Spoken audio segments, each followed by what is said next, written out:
오늘 말씀은 예수님께서 이 제자들에게 하신 말씀, 여러 말씀들이 있죠. 사실 복음서에 보면 여러 말씀들이 있는데 그 중에서도 이렇게 인상 깊은 매우 강력하고 강렬한 그런 도전을 주는 말씀이 아닐까 싶습니다.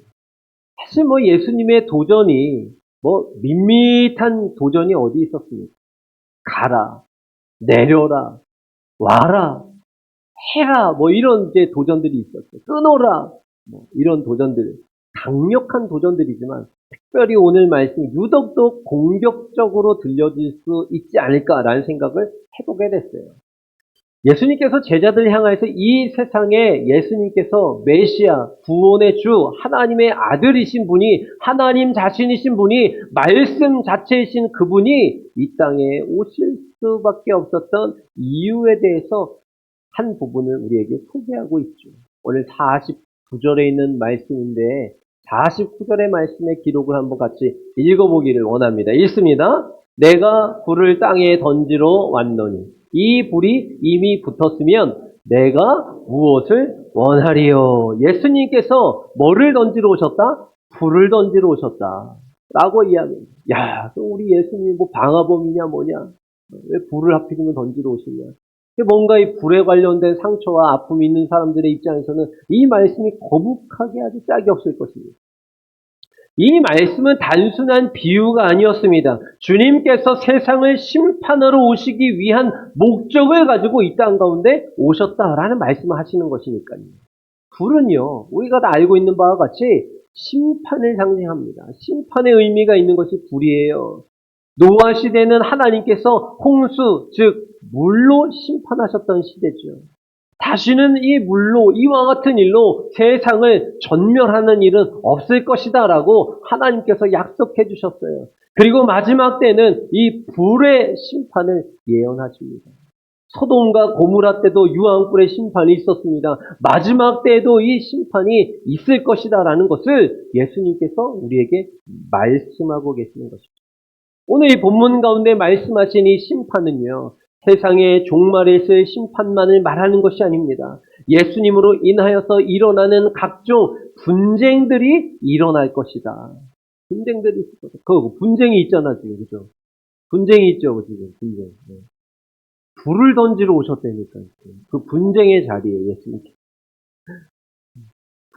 예수님 때문에 분쟁이 있을 것이고, 그 분쟁을 겪게 될 것이다 라는 이 말씀을 경고하시는 것이죠. 예수님께서는 요한복음서의 말씀을 통하여서 어째서 세상에서 예수님으로 인하여서 피할 수 없는 분쟁이 일어날 수밖에 없는가에 대해서 소개하십니다. 요한복음 15장 18절 19절 말씀의 기록을 보니까 이렇게 되어 있어요. 세상이 너희를 미워하면 너희보다 먼저 나를 미워한 줄을 알아라 라고 제자들에게 말씀하십니다. 그리고 너희가 세상에 속하였으면 세상이 자기의 것을 사랑할 것이나 너희는 세상에 속한 자가 아니라 도리어 내가 너희를 세상에서 택하였기 때문에, 따라합시다. 세상이 너희를 미워하느니라. 무슨 말씀이세요? 하나님께서 예수 그리스도를 이 땅에 보내주셨어요. 그래서 세상에 속하고 마귀에 속하고 죄악에 속하였던 하나님의 사람들을 불러서 건져서 구원해 주셨는데, 그래서 세상이 미워한다라는 것입니다. 세상으로부터 공격받지 않고 너무나 편안하게 저는 아무런 문제 없이 잘 지내고 있다 라고 여기시는 분들이 있습니까? 하나님께 속하지 않았을 수도 있다라는 거죠. 다 그렇다라는 거 아닙니다. 물론 우리가 평화, 화평, 애쓰고 힘써야 되는 것이죠. 그런데 내가 정말 치열하게 세상 가운데서 하나님의 백성으로서의 정체성을 유지하기 위해서 해야 될 걸 못하고 하지 말아야 될 것을 하면서, 세상의 기준에서, 말씀의 기준에서는 하지 말아야 될 것 분명히 안 하고 해야 될 것을 반드시 지키면서 해 나가는 모습으로 인하여서 세상으로부터 미움을 받아요. 친구들이 떠나요. 공격받습니다. 야, 너 너무 유별나다. 내 주변에도 신앙생활하는 사람들 많은데 너 참 별나다. 그렇게까지 신앙생활하냐. 이러한 이야기들의 유형의 공격을 받지 않는다. 생각해 볼 필요가 있습니다. 이렇게 두루두루 잘 지내면 되는 거 아닙니까? 아니, 하나님 앞에서 그것이 핑계거리가 안 되니까 제가 드리는 말씀이에요. 때로는 가까이 지내던 친구들로부터 배신도 당해보고 공격도 내 예수 믿는 것 때문에 말이죠. 그냥 성격이 이상해서 성격 파탄 이런 게 아니고 예수님 때문에 내가 이것을 지키고 말씀대로 살고자 하는 이 부분 때문에 신앙의 정체성을 확립하고 나아가려고 하는 이 부분 때문에 내가 당하는 고난을 이야기하는 것입니다. 세상이 너희를 미워하면 너희보다 먼저 나를 예수님을 미워하기 때문이다라는 것을 기억하라라는 거예요. 예수님께서는 이 세상에 하나님의 심판과 정의의 불 그리고 성령의 불을 던지러 오셨다라는 것을 기억하셔야 됩니다. 그 불은 사람들의 마음을 태우는 것이죠. 그리고 진리를 분별하게 하는 것입니다. 그리고 믿음의 결단을 요구하는 불이라는 것이죠. 예수님께서 물론 평화를 주러 오신 분이시지만 그 평화는 말이죠. 진리 위에 세워진 평화다라는 것을 기억하십시오. 진리 앞에서 사람들은 나뉘는 것입니다. 진리의 잣대를, 말씀의 잣대를, 그 기준을 제시해 보십시오. 요즘에는 이제 뭐 그런 교회들이 사실 그런 목사님들이 이제 예전보다 많이 줄어들었어요, 사실. 그죠? 여러분들 어렸을 때 신앙생활 어떻게, 어떤 분위기와 환경 가운데 어떤 목사님의 어떤 목회 방향으로 교육을 받으셨고 가르침을 받으셨는지 모르겠지만 저도 제가 어렸을 때를 생각해 보면 그것을 우리가 보수적이다 이렇게 표현을 하기도 하는데 저는 그것이 보수적이다 이렇게 말하고 싶지는 않아요. 좀 철저한 말씀의 기준을 조금 더 강하게 적용시키는 데에 힘써서 교육했던 시대였던 것 같아요. 뭐 복장에서부터 머리 스타일에서부터 뭐 신발을 신는 부분, 양말의 컬러까지 이런 것들을 다 주목주목 해주시고 얘기해 주시고 뭐 남자들은 꼭 정장에 넥타이를 하고 와라. 여성들도 뭐 원피스를 입고 와라. 흰색 블라우스를 입어라. 빨간색 립스틱 바르지 말아라. 빨간 구두 신고 오지 말아라. 뭐 이런 얘기들 있잖아요. 저도 그런 거 좀 안 좋아하거든요. 근데 이제 그런 이야기들 들었다라는 거죠. 그 예배 시간에 다 고개 숙이고 있으면은 또 막 집중 포화를 합니다. 뭔 생각을 하고 있느냐 하는데 마귀의 정신이 팔렸다는데 뭐 이런 얘기를 막 얼마나 불편했는지 그때 당시에 그죠? 물론 이렇게 이제 일장일단이 있겠죠. 좋은 점이 있으면 안 좋은 점이 있다라는 거예요. 긍정적인 측면이 있으면 그거에 대한 부정적인 측면들이 있다라는 것이죠. 제가 나중에 좀 먼 훗날 어른이 돼서 좀 생각을 하다가 깨닫게 된 부분이 있었어요. 근데 우리는 사람은요, 보고 들은 거에 예민해서 그거에 아까도 얘기했던 그 뭔가 보수적인 신앙적 교육을 좀 반감을 가지고 이렇게 받아들였던 부분이 있었던 거예요. 근데 한편으로 생각해 봤어요. 그런데 그 말과 행동이 아니라 정신을 기억하자라는 쪽에 묵상을 한 적이 있었어요. 정신을 기억하자. 말과 행동과 어떤 이런 상황의 현상이 아니라 그 이야기를 했던 그 목사님의 정신은 어떤 정신이었을까? 그 목사님은 어떤 중심으로 그렇게 표현을 한 것일까라는 생각을 해보기 시작했어요. 그때 어느 정도 좀 이해가 되는 부분이 생기더라고요. 그것은 저 나름대로의 신앙적인 해석으로 사랑을 전제했을 때 모든 것이 다 가능해졌다라는 것에 이 깨달음이 온 적이 있었습니다. 사랑하니까 그렇게 이야기할 수 있는 것이죠. 다 그렇다는 것이 아닌데 제가 그렇게 해석을 해봤다라는 거예요. 그러니까 부모가 자식을 때로는 훈계합니다. 요즘에는 이제 뭐 체벌이 많이 사라지긴 했지만 예전에 뭐 저희 어렸을 때나 여러분들 어렸을 때 보면 뭐 이렇게 체벌이 있었잖아요. 그 뭐 사랑의 매 뭐 이런 표현이 있었습니다. 그러니까 그 정신을 기억하자라는 것이죠. 정신. 그러니까 오늘 말씀에서도 예수님께서 이 말씀을 하시는 것을 오해하지 않으려면 하나님의 말씀을 잘못 해석하지 않으려면 정신을 기억해야 되는 거예요. 그러니까 중심을 알아야 돼요. 하나님의 마음을 알아야 되는 것입니다. 그러니까 우리가 예배하는 가운데 늘 우리가 기도하면서 예배를 드려야 되는 것이 어떤 기도여야 되냐 하면 하나님의 마음을 알게 해주십시오. 우리가 즐겨 고백하는 이 복음송의 찬양에 주님 마음 내게 주소서라는 찬양이 있어요. 주님 마음 내게 주소서. 주님 마음 내게 주십시오라고 고백하는 찬송. 주님의 마음을 구해야 됩니다. 그 주님의 마음을 구하지 않고 깨닫지 못하면 우리는 이 예배하는 가운데 하나님에 대해서 알 수가 없어요. 하나님의 말씀을 깨달을 수 없다라는 말입니다. 오늘 주님의 마음을 구하시고 주님의 마음을 깨달아 오늘의 이 말씀이 나에게 어떠한 울림이 있는가에 대해서 느끼고 묵상하고 깨닫고 실천해 나가고 믿음으로 결단하시는 우리 플러스의 모든 성도들 되시길 주의 이름으로 축복합니다. 진리라는 것 앞에서 사람들이 나뉜다라는 것입니다. 이게 기준이기 때문에.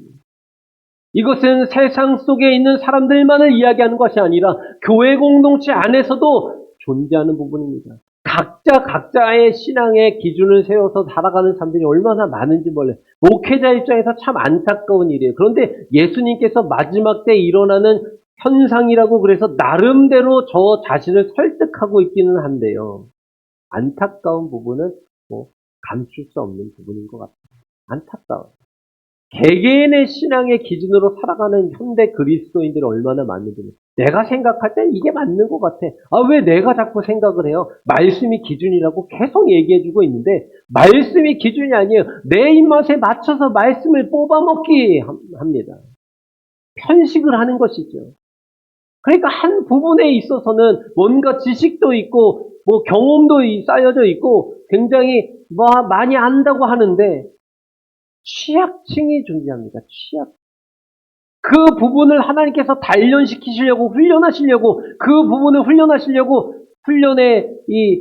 훈련소에 나에게 필요한 이 훈련을 위해서 나를 그 훈련소에 집어넣으면 못 견뎌해요. 힘들어합니다. 안 맞습니다. 나랑. 저랑은 좀 안 맞는 것 같아요. 이렇게들 합니다. 맞는지 안 맞는지는 나보다 나에 대해서 더 잘 알고 계시는 나를 만드신 분이 판단하시는 거거든요. 이 부분이 너무 힘들어졌어요, 요즘에. 왜냐하면 개성시대죠. 개인의 취향 존중 이런 것들을 이야기하지 않습니까? 그러니까 이 신앙생활조차도 그렇다는 거예요. 그런데 최소한 저희 플러스 교회 성도들에게만큼은 제가 이 부분은 정확하게 좀 개념을 잡아드려야지라는 생각을 계속 하게 되는 것 같아요. 여러분, 신앙생활은 내가 하는 게 아닙니다. 주권은 나에게 있는 것이 아닙니다. 물론 이것이 이제 민주주의 하니까 국민이 주권인데 민주주의 나라에 살고 있는 우리에게 있어서 어떻게 들리는지는 모르겠어요. 그 세상이 이야기한 민주주의는 그게 맞죠. 그러나 우리는요, 하나님의 주권을 인정하는 사람들이 어야만 하는 것입니다. 이것이 되어지지 않으면요, 그 위에 쌓는 모든 것이 다 한순간에 와르르 무너질 수 있는 부분들이라는 거죠. 예수님께서 세상에 불을 던지러 오셨다라고 말씀하시면서 이어서 50절에 이렇게 말씀하시는 장면이 나오지 않습니까? 같이 한번 읽어볼게요. 나는 받을 세례가 있으니 그것이 이루어지기까지 나의 답답함이 어떠하겠느냐. 여기에 예수님께서 말씀하십니다. 나는 받을 세례가 있다는 거예요. 야, 이 세례는 뭐지? 여기에 나오는 이 세례는 따라 하실까요? 십자가의 고난. 십자가의 고난을 의미하는 것입니다.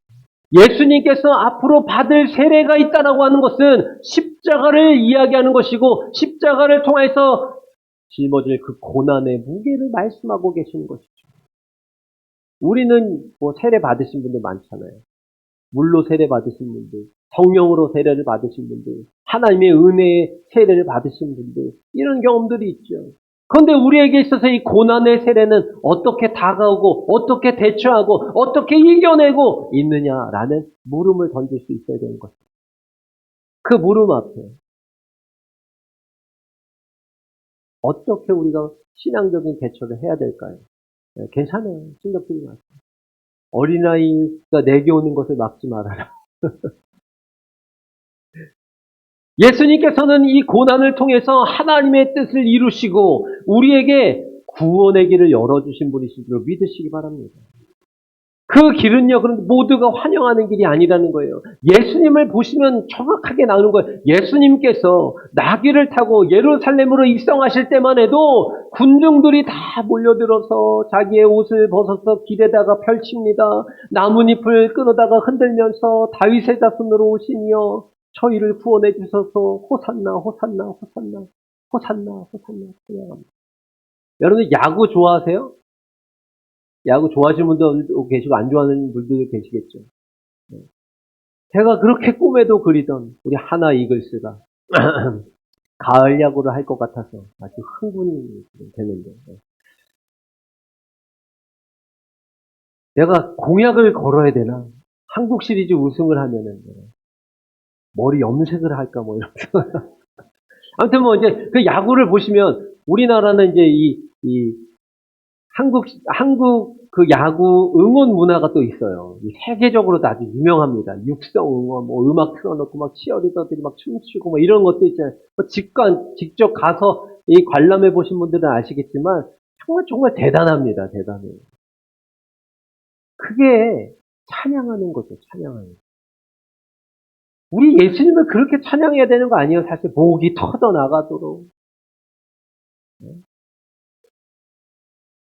아니, 목이 터져나가도록 사실 우리가 하나님 예배해야 되는 사람들이잖아요. 그런데 우리가 시선을 빼앗기고 살아가는 거예요. 마치 그와 같이 예수님을 그렇게 환영했던 그 인파들이 예수님이 십자가를 지러 갈 때 어떻게 했어요? 예수님 막 죽이려고 그랬어요. 예수님에게 침뱉고 욕하고 저주를 퍼붓다고요. 예수님 철저하게 외로운 길을 걸어갔습니다. 우리가 생각해 봐야 돼요. 그 예수님이 받으셨던 그 찬양에는 너무 관심이 있어요. 야, 이렇게 하면 우리 교회 주목받겠다. 이미 지금 플러스 교회 혁신도시에서 지금 모르는 사람들 없어요. 그죠? 혁신도시에서 우리 교회 모르면 간첩이에요, 진짜. 모를 수가 없어요. 이걸 대빵만하게 갖다 묻혀놔가지고 빌딩이 다 우리 교회인 줄 알아, 지금요. 근데 우리가 이 플러스 교회가 하나님 앞에 기도하는 공동체로 그리고 예배하는 공동체로 더 나아가서 선교 전도하는 공동체로 하나님께서 계획하시고 세워주셨다라는 것이죠. 근데 이런 데에 막 관심이 있어요. 우리의 시선과 관심이 거기에 막 쏠립니다. 그런데 고난을 대처하는 우리의 믿음의 자세는 어떤지를 점검해야 됩니다. 힘든 거 싫어해요, 사실. 고통 없는 게 낫겠죠. 예수 믿는다라는 것 때문에 당하게 되는 억울함, 기쁨으로 당할 수 있는 믿음의 자세가 나에게 준비되어져 있는가? 이걸 점검하라는 얘기입니다. 예수님께서 걸어가신 길이 환영하는 길이 아니라는 거예요. 오히려 그 길은 사람들을 나누는 길인 거예요. 넌 이렇고 난 저렇고 이렇고 저렇고 나뉘어지는 것입니다. 분쟁이 일어날 수 있다라는 것입니다.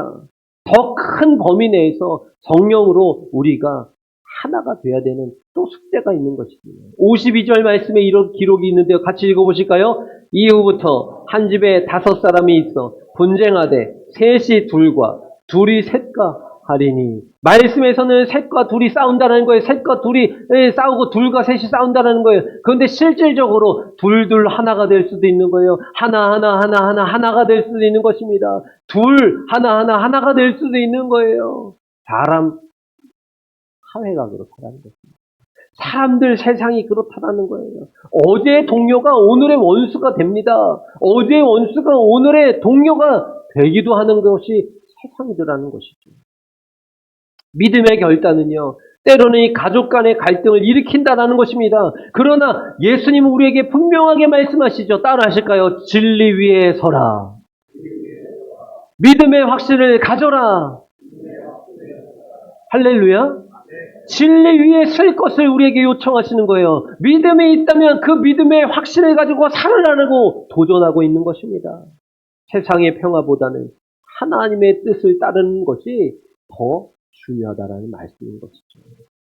그러니까 나는 여러분들 이 나눔 교재에도 보면 그 질문을 동일하게 넣어드렸는데 내가 정말 진리 앞에서 분명한 믿음의 결단을 하고 있는가를 생각할 수 있어야 되는 거예요. 진리 앞에서 말이죠. 진리.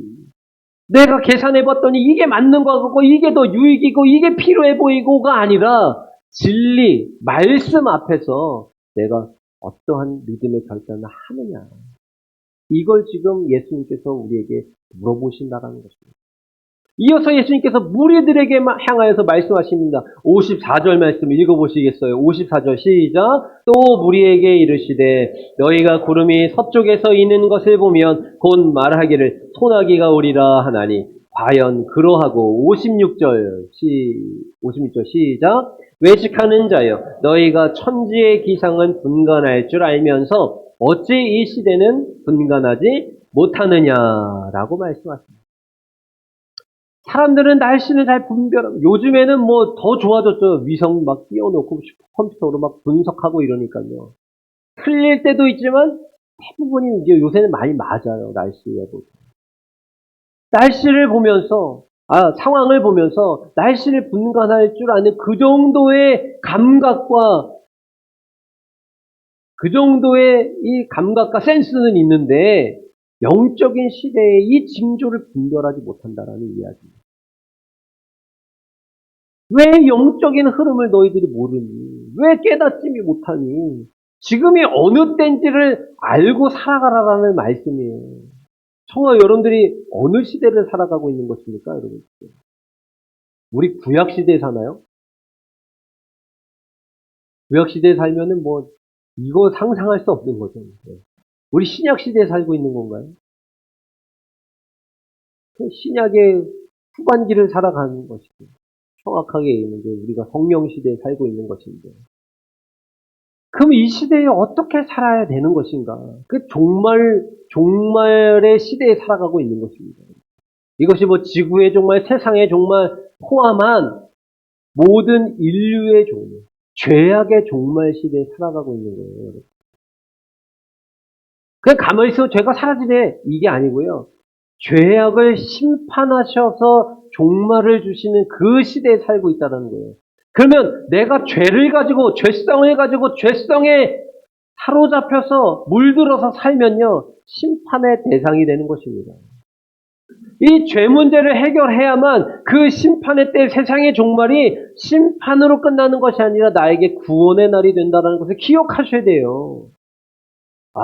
너무 피곤한 거 아닙니까? 그런 거. 만약에 피곤하다고 느껴지십니까? 피곤하더라도 하셔야 되는 부분입니다. 나랑 맞지 않는데요. 나랑 맞지 않다고 생각합니까? 맞지 않아도 하셔야 사는 길입니다, 여러분. 유행과 흐름에 민감하다라는 거예요. 그런데 하나님의 일하심에 대해서 왜 이렇게 다들 관심이 없는지. 하나님이 살아계시고 하나님이 역사하시는 거에 대해서 왜 이렇게 무감각한지에 대해서 깨어나셔야 됩니다. 깨어나시기를 축복합니다. 무감각해진 이 나의 영적인 상태를 깨어내셔야 되는 것이죠. 하나님 알기를 싫어하는 시대. 관심을 갖지 않습니다. 뭔가 스마트폰의 새로운 기능과 뭔가 새로운 게임과 요즘에 많이들 하는 그런 거에 관심이 있어요. 어느 정도 이해는 합니다. 그러나 하나님에게 관심을 품으셔야 됩니다. 교회에 오는 것보다 다른 데 뭐 가는 재미거리, 먹거리 찾아서 가는 것을 더 즐기는 시대예요. 예배도 뭔가 우리의 입맛에 맞지 않는다 싶으면은 입맛에 맞는 데를 찾아다니는 시대. 어느 정도 적당하게 가능하죠, 이런 것들은. 그러나 생각해야 돼요. 나의 이렇게 판단하는 기준이 어디에 있느냐. 아까도 얘기했지만, 진리가 판단의 기준이어야 된다는 것입니다. 말씀이 기준이어야 된다는 것입니다. 나는 지금 이 시대를 영적으로 분별하면서 살아가고 있는가에 대한 질문을 여러분들 스스로에게 하셔야 돼요. 예수님은 이어서 마지막으로 이 비유를 통해서 말씀을 해주고 계십니다. 58절 말씀을 읽어보시겠습니다. 58절. 내가 너를 고발하는 자와 함께 법관에게 갈 때에 길에서 화해하기를 힘쓰라. 그가 너를 재판장에게 끌어가고 재판장이 너를 옥졸에게 넘겨주어 옥졸이 옥에 가둘까 염려하라. 이 말씀은 하나님과의 관계 회복을 이야기합니다. 우리는 죄로 인해서 하나님께로부터 고발당한 자들이라는 것이죠. 여러분들 재판 받아보신 경험 있어요? 아니면 재판을 구경해 보신 적은 있으신가요? 저도 어쨌든 특별하게 어떤 그런 경험들을 할 수 있는 기회가 생겨서 이렇게 봤어요. 그럼 그 분위기가 살벌합니다. 뭐 원고 측, 피고 측 있고, 뭐 양쪽, 뭐 검사, 변호사들 있고, 아니면 서로 이렇게 맞고서 상태면 변호사들 양쪽에 나와서 서로를 막 변호하고, 뭐 어쩔 때는 막 소리 고성이 오가기도 하고, 욕이 오가기도 하고, 막 그런 일들이 일어났죠. 그런데 잘못이 있는 사람의 입장에서는 정말 고개를 들 수 없는 그런 상황입니다. 우리가 죄로 인하여서 그 심판대 위에 서게 될 날이 온다라는 거예요. 하나님 앞에서 고개를 지켜 들을 수 있는 사람이 아무도 없는 것이죠. 누가 그 앞에서 고개를 감히 들 수 있습니까? 죄 때문에 고발당해서 심판대 앞에 설 수밖에 없는 우리. 그런데 예수님께서 저와 여러분들에게 이 화해, 조정의 길을 열어주셨다라는 것입니다. 이걸 반드시 믿으시기를 축복합니다. 믿으셔야 돼요. 예수님 때문에 우리가 하나님 앞에 의로운 옷을 갈아입고 설 수 있는 기회가 주어졌다. 이것을 인정하실 수 있어야 됩니다. 지금이 바로 그 기회를 붙잡아야 되는 때다라는 것입니다. 믿음의 확신을 가지십시오. 하나님과 화해를 하십시오. 구원의 은혜를 누리게 될 줄로 믿습니다. 내가 하나님과 화해한 상태로 여기 앉아 있는가를 스스로에게 질문하셔야 돼요. 이 부분도 해결하지 못한 상태에서 그냥 왔다 갔다 껍데기 홀만 가지고 신앙생활하는 이것을 청산해내셔야 됩니다. 제가 오늘 예수님의 강력한 도전이 있기 때문에 예수님의 능력의 말씀을 힘입어서 강력하게 여러분들을 도전합니다. 여러분, 신앙생활, 믿음생활 제대로 하셔야 됩니다. 저를 포함해서요. 제대로 하지 않으면 우리는 죽는데 그 죽고 나서 천국이 보장되지 않는다라는 것입니다. 이게 가장 중요한 부분이잖아요, 사실. 우리가 모든 사람은 다 죽어요. 예수 믿어도 죽고 안 믿어도 죽는다고요. 그러나 영원히 어떻게 사는 자에 대해서 관심을 가져야 될 거 아닙니까? 아니, 만에 하나 조금 잘못된 해석으로 인해서 우리가 잘못된 신앙을 가지고 산다고 할지라도 믿져야 본전인 거잖아요. 영원히 잘 돼서 천국 가는 것에 여기에 우리의 관심이 있어야 되는 거예요. 이게 사실 우리가 제일 중요하게 삶의 인생의 가치를 여기고 살아가야 되는 부분 아니겠습니까? 여기에 관심 두지 않게 하기 위해서 눈을 밝게 하고 귀를 밝게 해서 세상의 소리 들려줍니다. 각종 호화스러운 것들, 재미를 추구하는 것들이 우리의 속사람을 예수님으로 채워줘야 될 그 속사람을 세상의 것들로 가득가득 채워나가는데 이것은 다 헛된 것이고 다 우상이고 다 죄악된 것들이라고 성경이 우리에게 정의를 내려줬음에도 불구하고 난 이거 없으면 못 살아. 나는 이거는 못 끊겠어. 이 정도는 하나님도 용서해 주시겠지. 라고 나 자신을 속이면서 살아가는 사람들이 얼마나 많느냐라는 거예요. 하나님 다 용서해 주신다 그랬는데 뭐. 용서해 주신다고 하셨죠. 회개해야지. 결론입니다, 여러분. 오늘 말씀의 제목과 같이 믿음의 확신 속에 살아가시기를 축복합니다. 어떤 확신? 하나님과 나는 화해해서 화평을 이루었다. 그리고 나는 구원의 자녀가 됐다. 더 이상 나에게 이 죄악의 문제가 발목 잡지 못한다라는 믿음의 확신을 가지시라는 거예요. 저는 잘 안 돼요. 왜 맨날 이러는지 모르겠어요. 아니요. 예수님의 능력의 힘을 입어 선포하고 살아가시라고요. 저는요, 기도가 참 어려워요. 아니요, 기도의 자리에 하나님의 능력을 입고 엎드리라는 것입니다. 그게 안 되니까 고난을 주셔서 엎드리게 강제로 하시는 거예요. 그렇게 질질 끌려다니지 마시고요. 이제는 나의 주 되신 하나님께 나의 인생을 올인 하십시오. 그리고 그분의 선하심이 나를 어떻게 주관하고 인도하시는지에 대한 날마다의 기도와 기대를 가지고 살아가시라는 거예요. 제가 지난 새벽 시간에도 한번 말씀드렸지만 홀리위크를 하면서 우리 청소년들이 평상시에 그렇게 하지도 않던 새벽 기도를 막 하는데 뭐 졸리잖아요. 눈 비벼가면서 막 졸다가 뭐 이렇게 하고 그런데 또 그것도 힘든데 큐티를 진행하니까 저기 이제 교재 친교실에 모여가지고 그 말씀을 한 장을 읽고 나누고 또 적용하고 뭐 이런 것들을 하는데 첫날에 나누라고 한 사람씩 다 시켰더니 뭐 이랬습니다 저랬습니다 뭐 이렇게 짤막하게 하는 거예요. 빨리 내 순서 지나갔으면 좋겠습니다 이런 식으로. 그런데 둘째 날이 되니까 이 나눔의 깊이가 틀려지고 셋째 날 되니까 풍성해지고 넷째 날이 되니까 이 나눔이 더욱더 아름다워지다라는 거죠. 할렐루야. 무슨 얘기를 하는 겁니까? 하나님의 말씀을 매일 먹으면 먹을수록 하나님을 아는 깊이가 깊어지는 것입니다. 하나님과 교제하는 것이 매일매일 지속될수록 하나님의 마음을 훨씬 더 쉽게 깨닫게 된다는 거예요. 그러니까 척하면 척해야 되는 거예요. 예수님 시대를 보세요. 제자들이 어떻게 살았습니까?